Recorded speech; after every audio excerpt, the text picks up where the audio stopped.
sobre romantismo, as 3 fases do romantismo no Brasil, certo? Falamos sobre romantismo a partir da perspectiva indianista, falamos sobre a geração ultrarromântica, mal do século, byroniana e, por fim, a geração condoreira, também chamada de social. Então, estejam ligados que ontem eu tive um encontro com vocês, fizemos aquela aula interessante, legal, aquele resumão, aquela linha do tempo, as principais características, analisamos textos e pensamos na literatura como esse movimento, como essa grande manifestação que é uma grande aliada, que é uma grande ferramenta que auxilia a humanidade, já que ela tem como um grande ponto justamente auxiliar a narrativa social. Isso foi colocado ontem, isso foi apresentado a vocês ontem. Hoje eu volto com o compromisso de falar sobre redação, sendo, portanto, né, o nosso tema de hoje, a proposta, e aí entram todos os quesitos, todos os elementos, todos os critérios dessa proposta que deve ser desenvolvida na sua conclusão, correto? Então hoje eu volto substituindo o professor David, certo? Nosso professor maravilhoso, provavelmente na próxima semana ele volta com a corda toda, com as aulas das quais vocês gostam tanto desse professor maravilhoso, mas hoje eu tô aqui, né, vocês também gostam de mim, tô aqui para falar sobre proposta e para falar sobre redação,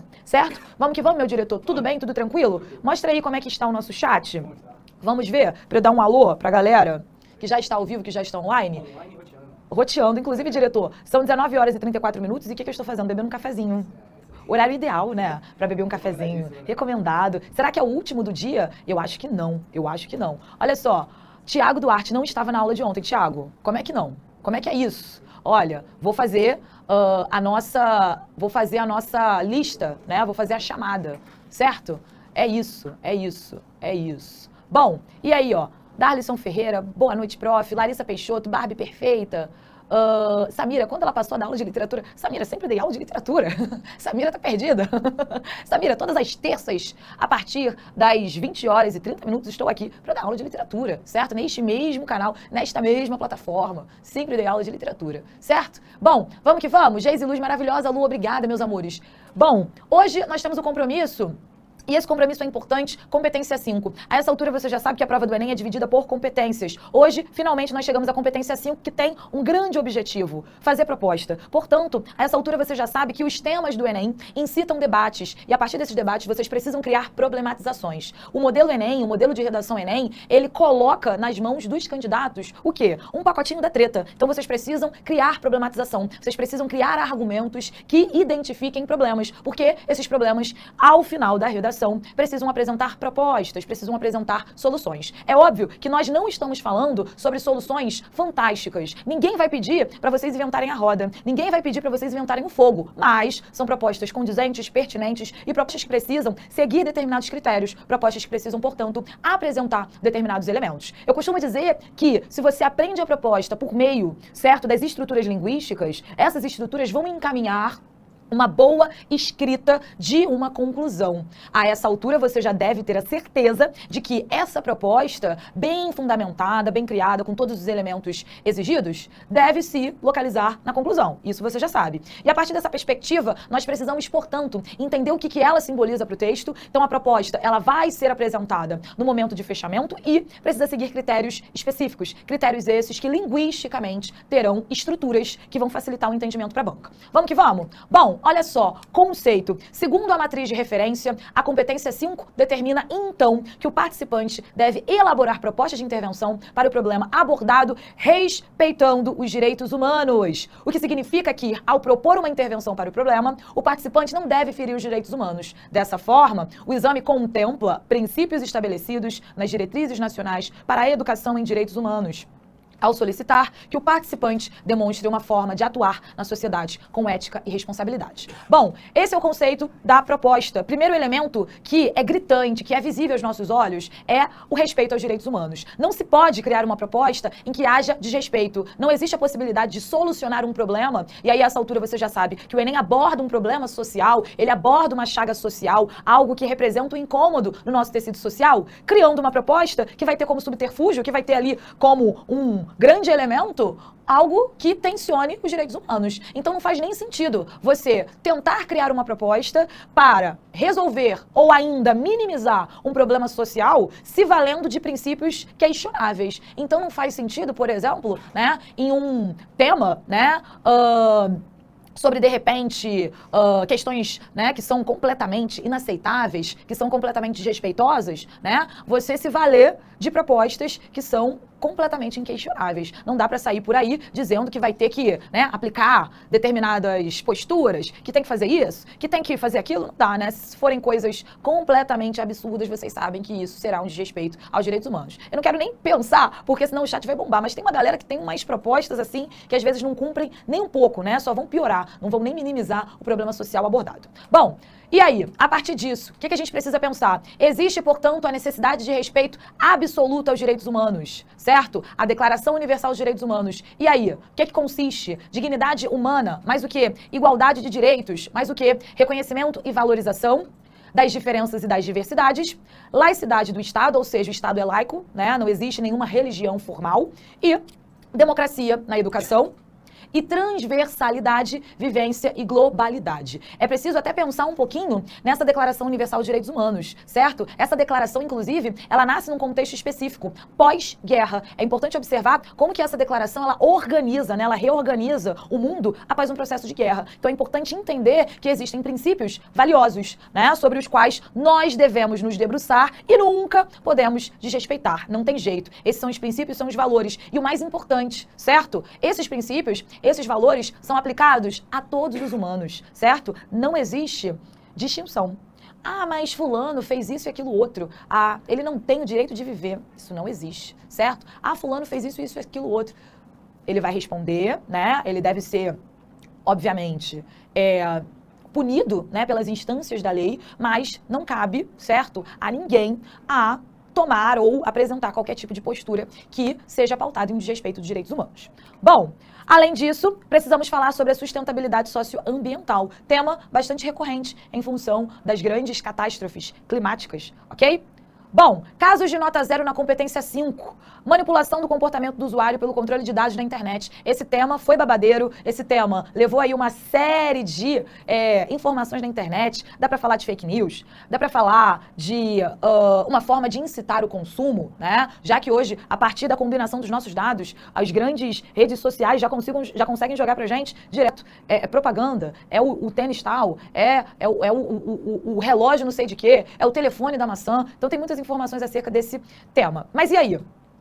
Temos que aprimorar uma lei, pois que publicar notícias fakes será preso. Então, acredito aí que seja, pois quem publicar notícias fakes será preso ou taxado com multas rescisórias e também será excluído da sociedade. O que é isso, gente? Ser excluído da sociedade, diretor, é o quê? É uma metáfora? Vou pensar um pouco na literatura. Ser excluído como, gente? Vai evaporar com a pessoa? Pelo que parece aí que tá querendo, né, acabar com a pessoa. Não dá.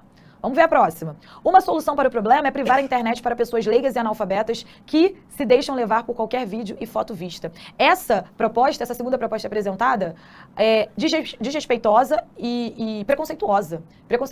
Então, quer dizer, o analfabeto, a pessoa com pouca escolaridade, ela deve ser privada de entrar na internet?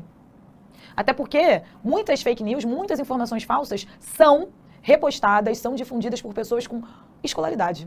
Pessoas com conhecimento, com acesso à educação. Então, é uma proposta desrespeitosa e amplamente preconceituosa. Amplamente preconceituosa. Porque o que mais tem é uma galera com acesso ao ensino, acesso à instrução, falando besteira por aí, sem pesquisar, sem descobrir as fontes, sem questionar, sem senso crítico. Então, não tem sentido.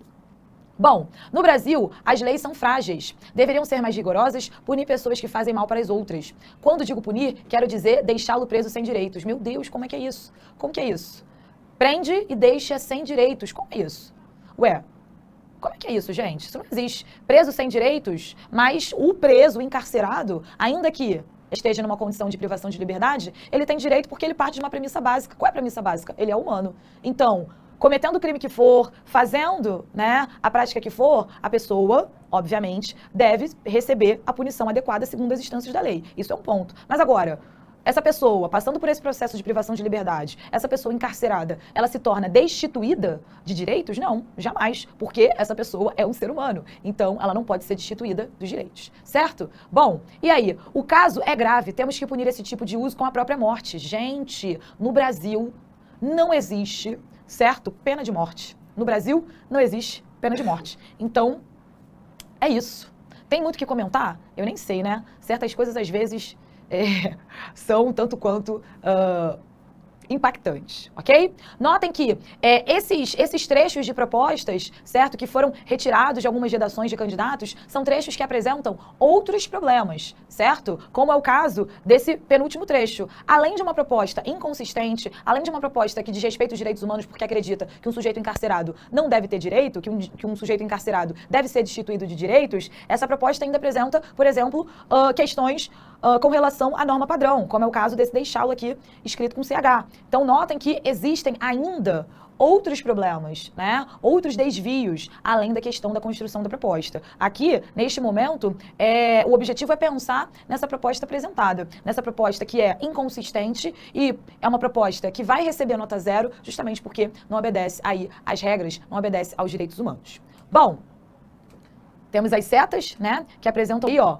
todos os elementos sobre os quais nós acabamos de falar. Bom, Enem 2010, o trabalho na construção da dignidade humana, lógica do Enem. Vamos lá. Primeiro, qual é o passo a passo? Identificação do problema central. Primeiro elemento do passo a passo. Embora o trabalho possa dignificar o homem, no Brasil há problemas graves a serem superados. Em seguida, levantamento das causas. Notem que, para fazer uma redação do Enem, o trajeto, o processo, o passo a passo se dá a partir, obviamente, do levantamento de treta, do levantamento de problemas. Precisamos, em primeiro lugar, fazer a identificação do problema central, em seguida, o levantamento das causas. Vejam só, causa 1, leis trabalhistas muito flexíveis, ou seja, são leis que estão mais protegendo os patrões que propriamente os funcionários, que propriamente os trabalhadores. Então, são leis que cada vez mais desrespeitam, são leis que cada vez mais submetem a posição do trabalhador à inferioridade. Isso é importante, é uma causa. Em seguida, causa 2, desemprego estrutural, que é um problema cada vez mais visto, certo? Em seguida, apontamento das consequências. E aí? Primeiro, abuso dos patrões. Olha o que eu acabei de falar. Leis trabalhistas muito flexíveis, abuso dos patrões. Ou seja, são leis que parecem muito mais proteger os patrões que os próprios funcionários. E, causa 2, desigualdade social. Ou seja, o fato de haver justamente essa disparidade social, isso, obviamente, é uma base, né, um problema, é uma chaga social que fundamenta o Brasil e fundamenta, sem dúvida, a maior parte dos problemas que existem aqui, não só aqui, mas pelo mundo, certo? Mas a desigualdade social é uma consequência dessa noção de não ter, por exemplo, emprego, de não ter, por exemplo, a possibilidade de se empregar. E, diante disso, é necessária a criação da intervenção. E aí, nós temos, né, a criação de intervenção a partir do levantamento das causas. Portanto, o que deve ser feito? A construção de uma proposta de intervenção, considerando as causas apresentadas. Qual é o mapa dado, né? Qual é o esquema oferecido? É pensar que a criação da intervenção deve se dar a partir do levantamento das causas, já que a causa significa o quê? Significa o fato 1 de toda a sua dissertação argumentativa. A causa é o elemento-chave para que haja tantos problemas. A consequência é a ponta, né? É o fato 2, correto? Então é preciso entender que a construção dessa proposta de intervenção, ela deve acontecer a partir do levantamento das causas apresentadas. A partir disso, então, vejamos, levantamento das causas e a criação da intervenção. Causa 1, leis trabalhistas muito flexíveis, causa 1, leis trabalhistas muito flexíveis, proposta 1, atrelada a essas causas, revisão de certas leis trabalhistas, ou seja, pensar, discutir em leis que verdadeiramente apoiem, amparem o trabalhador. Então, uma vez que você apresente informações acerca das leis trabalhistas que são flexíveis, que são leis que vão deixar o trabalhador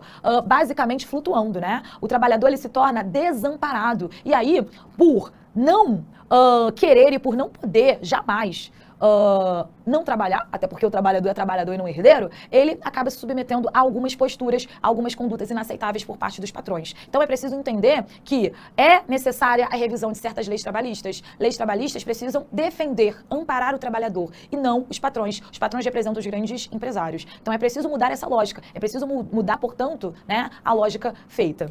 E, vejamos, nós temos a causa 2, que é o desemprego estrutural. E, com isso, a proposta 2, a qualificação da mão de obra, ou seja, levar escolaridade, levar acesso à educação de qualidade, a educação específica, especializada, para que as pessoas tenham, certo, autoridade, qualificação e, por fim, tenham aí uma preparação específica, especializada, para que os sujeitos sejam especialistas nas suas profissões. Então, melhorar, né, o ensino, pensar em ensino técnico, pensar em ensino superior, pensar na qualificação é uma grande chave para que exista uma mudança. Bom, vamos lá? Vamos seguir? Diretor, joga um pouquinho para o lado, porque eu quero só dar uma olhada nas dúvidas, para ver aqui, ó, por favor. Olha só, já tem dúvida do Gledson, dúvida do Lucas Eduardo, Ana Luísa, mas quem já tá aí, diretor? Camila, Jamile e Jackson. Jackson. Ele diz o seguinte, aproveitar aí, ó. Jackson ou Jackson? Fazendo homenagem ao Michael. E aí? Não sabemos. Tem Jackson e tem não sei. Vamos falar o Jackson porque aqui é Brasil, né? Vamos aportuguesar, ok? Ele diz, boa noite, prof. Na redação devo apresentar uma proposta e dizer melhor para o Brasil? Bom, fazer e dizer o melhor para o Brasil é a nossa intenção sempre. Mas vamos avaliar aqui, Jackson, quais são os melhores caminhos, quais são as melhores formas de apresentar o nosso momento final, que é a nossa proposta. Bom, ó, tem gente que chegou atrasado aí, ó. Tô vendo um aluno, prof, mas gente, o que aconteceu? O David saiu? Não, gente, óbvio que não. Gente, nosso professor maravilhoso, lógico que não. David hoje, infelizmente, teve que se ausentar, teve um problema de saúde, tá melhorando, semana que vem estará com vocês. O professor David está se recuperando, certo? E a próxima semana estará ao vivo online com todos vocês, ok? Tranquilo? Camille fala o seguinte, ali nos exemplos, em uma das frases está escrito deixá-lo, seria com X, deixá-lo com X, não sei se poderia me explicar o porquê. Camille, o que acontece? Aquele exemplo foi retirado diretamente da redação de um candidato. Então, quando nós retiramos o exemplo diretamente da redação de candidato, nós deixamos da maneira com que o candidato escreveu.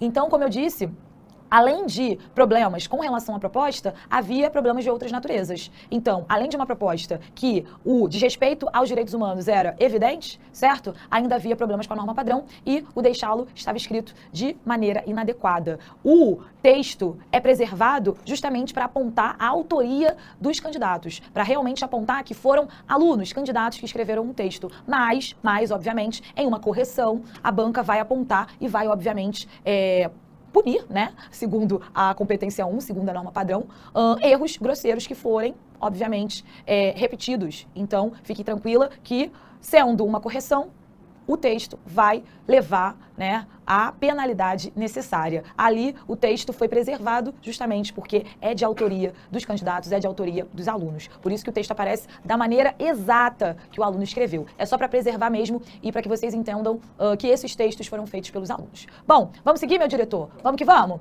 Bom, proposta 1, revisão de certas leis trabalhistas como uma perspectiva que vai, ao menos, amenizar as leis trabalhistas muito flexíveis e a qualificação da mão de obra, o acesso ao ensino de qualidade, acesso ao ensino técnico, acesso ao ensino superior, como ferramentas necessárias para mudar essa chave, para mudar essa lógica. Bom, e aí, vamos seguir? Como construir as propostas, as etapas da proposta. Agora sim, olha só, Lucas Eduardo, Gleidson, Ana Luísa. E aí, vamos pensar nos elementos necessários e nas etapas necessárias para a construção dessa proposta. Bom, e aí? Primeiro de tudo, precisamos olhar esse gráfico, que parece matemática, mas não é matemática, que inclusive na matemática é chamado de gráfico de pizza, não é isso, diretor? Eu sempre vi os meus professores falando que era gráfico de pizza. Então eu vou me apropriar dessa fala, certo? Se foi metafórica, eu me apropriei a partir da metáfora, porque eu sempre gostei de linguagens, eu sempre gostei de literatura. Então eu vou encará-lo como um gráfico de pizza. O que você vai fazer? Você vai dividir essa pizza em 4, certo? Aquela pizzazinha, diretor, como quem não quer nada? Como aquela professora que está trabalhando desde 7 e pouca da manhã e vai chegar em casa 10? Será que ela pede aquela pizza? Pô, no meio da semana? No meio da semana, ferrando a dieta? E aí? O que vocês acham? Não sei. Depois no Instagram eu posso dar uma notícia pra ver se eu comi a pizza ou não. Mas eu não acho que eu vou comer, não. Muito pesada. Uma enquete. Pizza ou não tem pizza? A professora trabalhando desde 7h50. Cheguei aqui mais 7h50. Tem pizza? Não sei, não. Mas vamos lá. Olha só, dividiu a pizza em 4, primeiro elemento da proposta, agente. Meus amores, vocês devem lembrar o seguinte, olha a língua portuguesa facilitando a nossa vida. Agente junto, né? Esse agente junto é o agente que age, é aquele que é o autor, certo? Agente junto, tranquilo? É o agente autor, é o agente de autoria, é o agente que faz, correto? Não é o agente separado, né? Poderia ser o agente junto, como diriam aí os meus alunos, agente junto, pensando no crush, na crush? Até poderia, mas aqui é o agente junto da proposta, aquele que vai fazer, que vai executar e vai botar a mão na massa. E aí, quem fará é o agente junto, certo? E depois, ação, ou seja, a proposta em si, o que fará, o que será feito. Então percebam, dividi a minha pizza em 4 pedaços. Primeiro pedaço, quem vai botar a mão na massa. Segundo pedaço, o que vai ser proposto, certo? O que vai ser pauta. Em seguida, modo, meio, ou seja, de que modo isso vai acontecer, como será feito. E a finalidade. Portanto, objetivo, para que isso será feito. A partir disso, nós temos aí, o quê?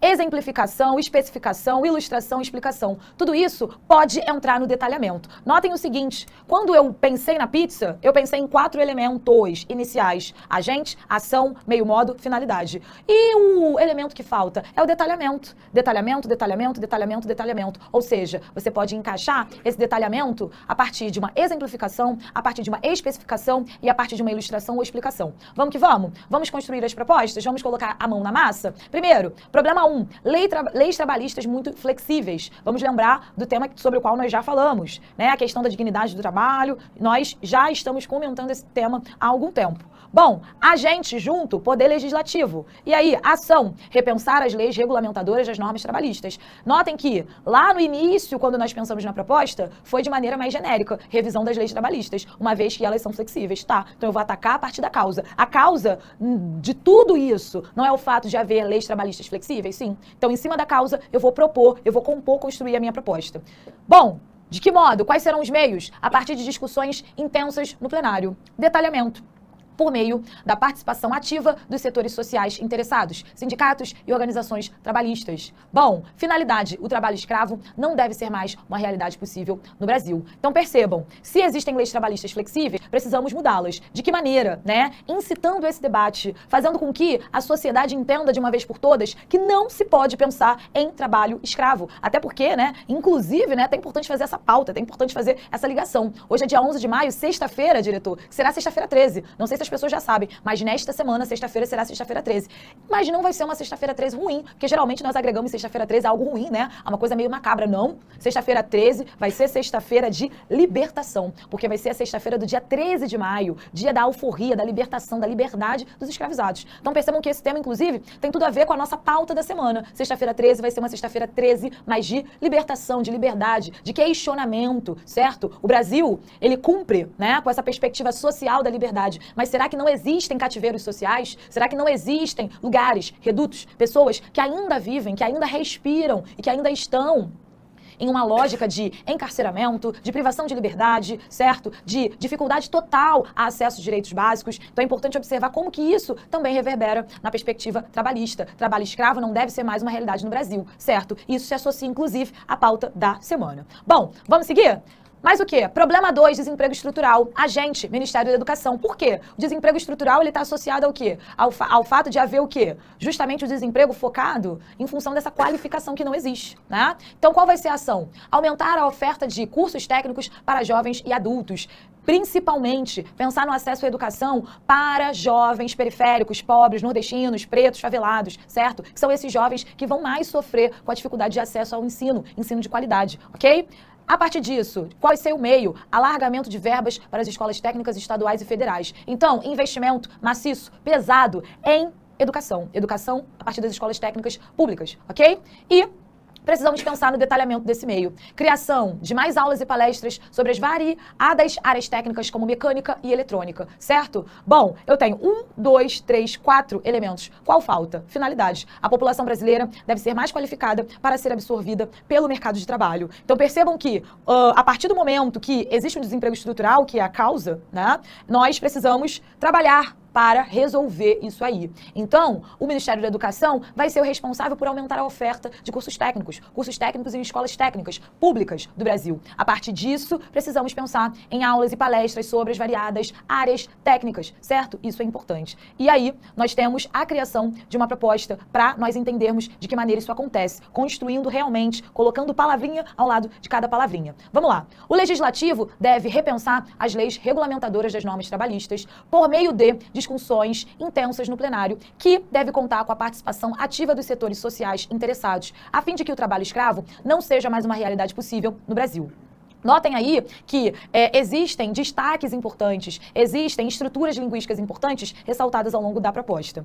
Bom, próxima proposta. O Ministério da Educação deve aumentar a oferta de cursos técnicos para jovens e adultos por meio do alargamento de verbas para as escolas técnicas e estaduais e federais, que podem criar mais aulas e palestras sobre variadas áreas técnicas, a fim de que a população brasileira seja mais qualificada para ser absorvida pelo mercado de trabalho. Mais uma vez, nós temos o quê? A apresentação, o destaque de determinadas estruturas linguísticas linguísticas. Então, isso tem muito a ver, basicamente, certo, com a possibilidade de que vocês têm, a possibilidade de vocês aprenderem, né, de vocês reterem mesmo, certo? Pensarem em configurações próprias para a escrita de uma proposta a partir dessas estruturas linguísticas. Então, o legislativo deve, nota que aqui o Ministério da Educação deve, certo? Então, é o agente que deve fazer uma ação por meio do, que é o meio modo, correto?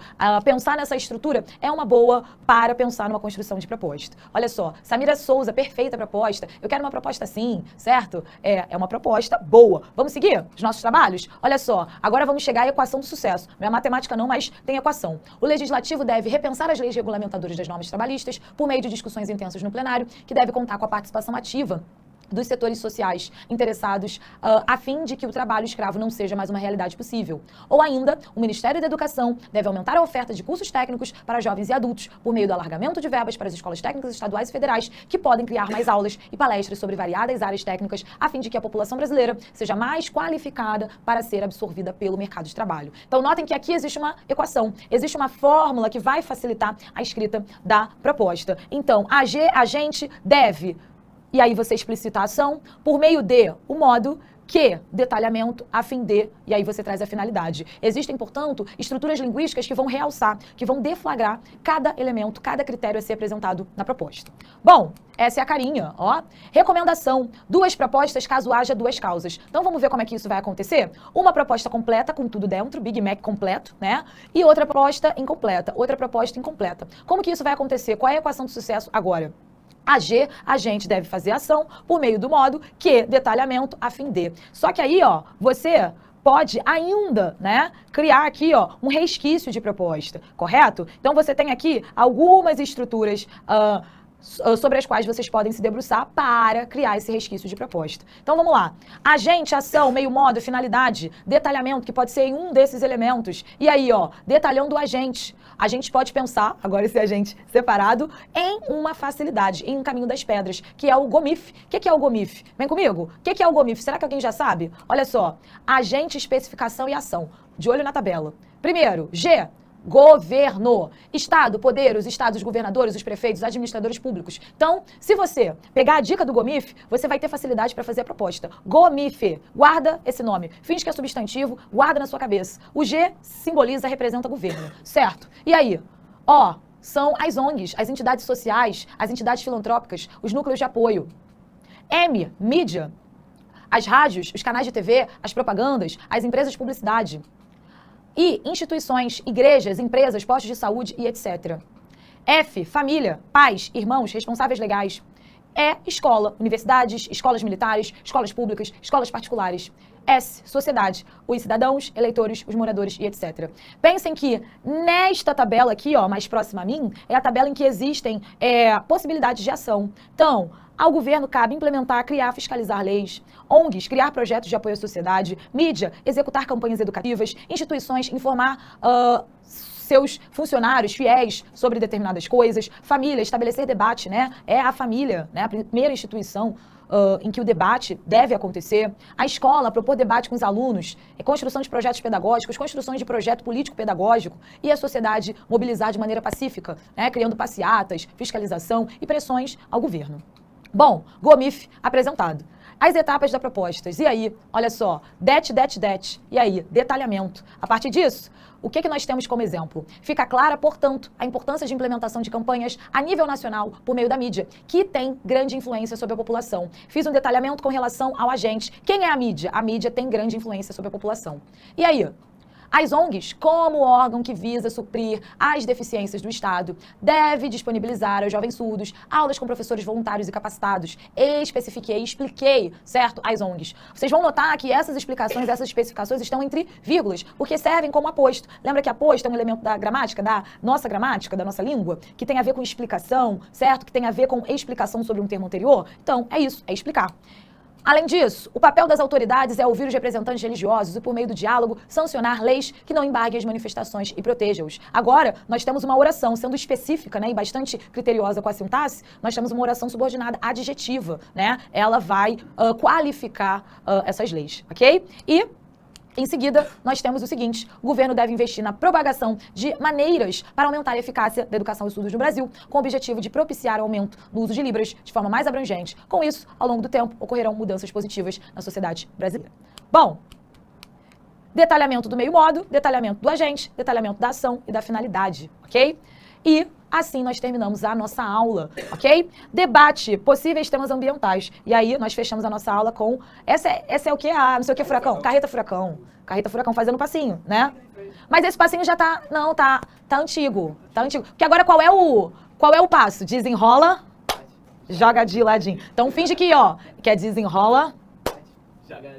Agora sim. Então, quando vocês pensarem na proposta, vocês já sabem, né? É desenrola, bate, escreve de ladinho, tá bom? Vai aí que vai dar certo. Semana que vem, o professor David estará com vocês, tá? Carreta furacão é uma dancinha um pouquinho atrasada. TikTok já pegou a nossa mente, já desenrolou, já bateu, já jogou. É isso, né? Até porque o que nos forma enquanto ser humano? Redação, literatura, Machado de Assis e os havaianos. Não tem jeito. Gente, fico por aqui.